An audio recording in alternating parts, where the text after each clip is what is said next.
जय नीलकंठ महादेव नीलकंठ धाम सदाशिव केराळा गामनी अंदर नदीना किनारे भगवान सदाशिव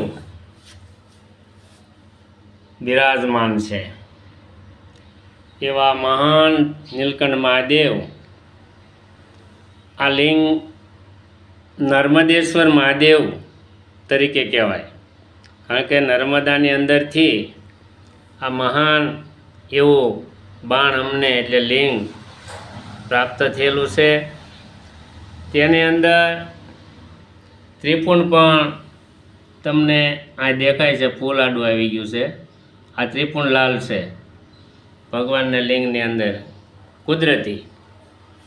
तो आवुं महान नीलकंठ धाम नी अंदर अमारा माँ भगवती उमा तो हसता न हसता आठे पोर माँ भगवती नो आनंद अने माँ कायम अमने आनंद करावे छे अने एमना सानिध्यमां अमे मजा करीए छीए। अस्तु ओम नमो नारायण।